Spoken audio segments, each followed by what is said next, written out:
You're telling me that Kenny Sanders is going to lose out on a guy from McDonough, but not only a guy from McDonough, but someone he has, close ties to. Like that's always been like, no way. I can't see that happening. And of course, that's not just on Kenny, right? Higgins and Franklin and the whole recruiting staff are involved there. But to me, like it's one of those personal ones where like, man, I can't see that getting away. And I still feel pretty good about it. Like I said, I put in an RPM today. Maryland was making a pretty aggressive, hard push. But I know Penn State has since, had a one or two conversations with his family. I feel like that should go Penn State's way tomorrow.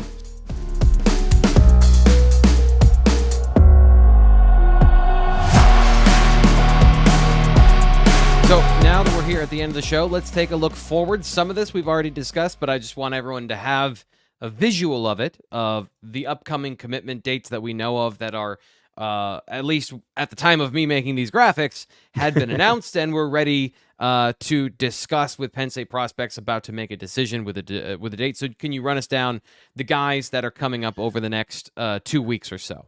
Yeah, so I've added two more to the list since you have made that graphic. So I'm going to go through all 6 of them real quick. I know you probably only have 4 of them on there. Yeah. So Jeff Exinor, of course, is Friday. It's massive. We talked about him at the beginning of the show. I think Penn State's in a good spot there. I put an RPM pick today.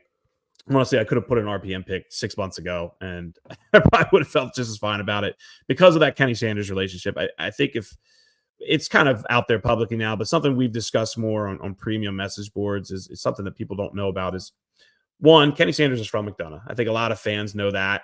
He went to McDonough. There's always been a great relationship there. It's a big reason why Penn State's had the success they've had. But on top of that, Kenny was actually very, very, very close with his late uncle. And because of that, I mean, his relationship with Jeff's parents goes back, we're talking decades. We're talking well before Jeff was a prospect. And I felt like that's always like, you're telling me that Kenny Sanders is going to lose out on a guy from McDonough, but not only a guy from McDonough, but someone he has, close ties to. Like that's always been like, no way. I can't see that happening. And of course, that's not just on Kenny, right? Higgins and Franklin and the whole recruiting staff are involved there. But to me, like that's one of those personal ones where like, man, I can't see that getting away. And I still feel pretty good about it. Like I said, I put in an RPM today. Maryland was making a pretty aggressive, hard push. But I know Penn State has since, had a one or two conversations with his family. I feel like that should go Penn State's way tomorrow. So feel good about that one.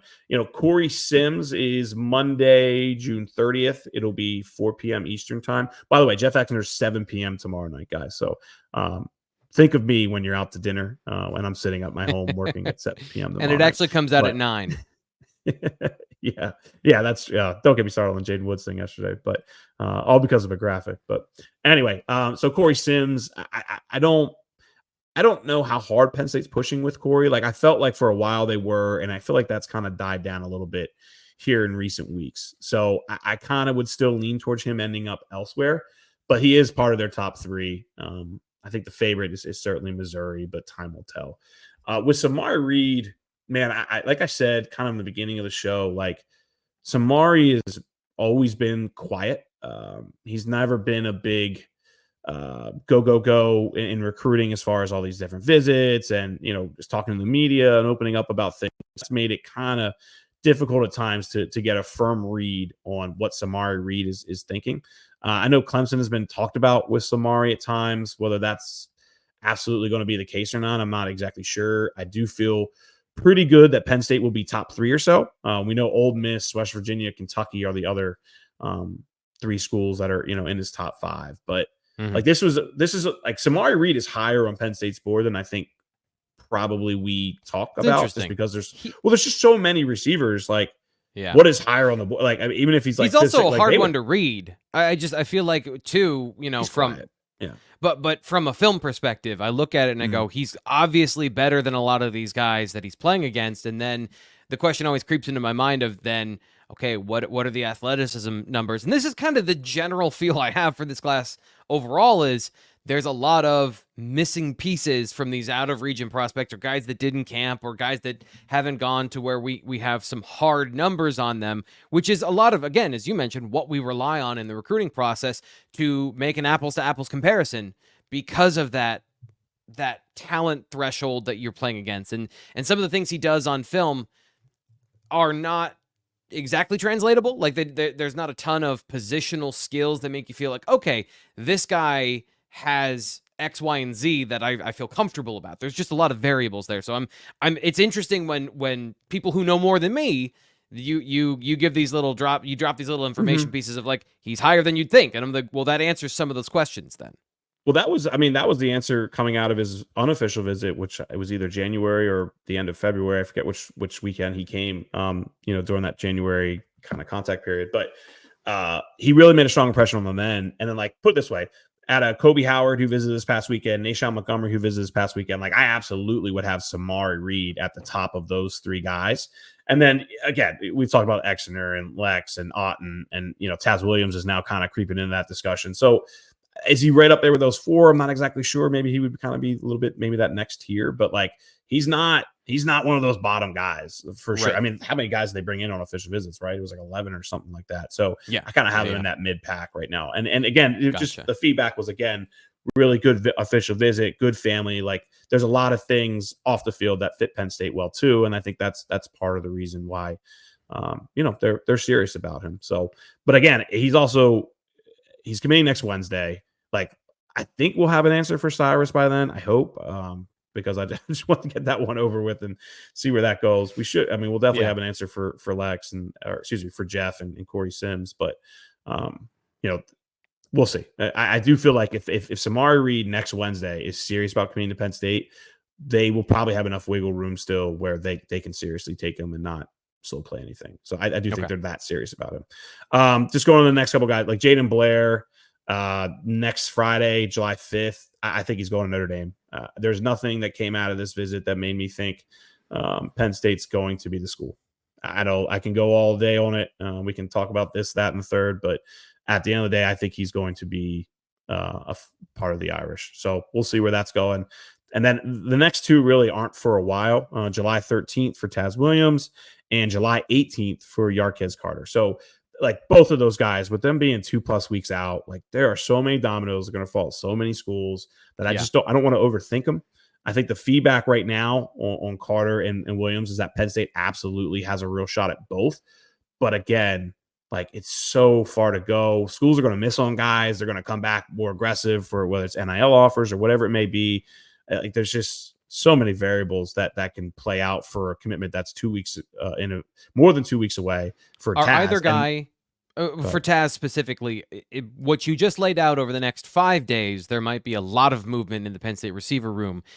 Is that a situation where there would be some pressure for them to either make his decision earlier, or is he in a position where he has enough options that even if Penn State is 1A or 1B, he would still have an option where he can wait and make his decision later? I think wide receiver is an important enough position where he can probably get to that watermark of July 13th and still be a take. I mean, they would have to be at like 26 or 20. Like they would have to land, I don't know, multiple guys that, I don't really see happening at the moment and get that class to 26 or something like that for them to think about it more.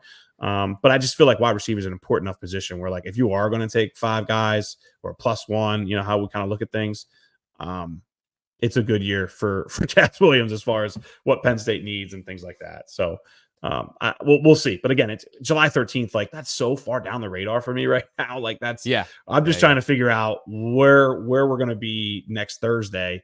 What is that? Is it next Thursday, July 4th? I think it is. Yes.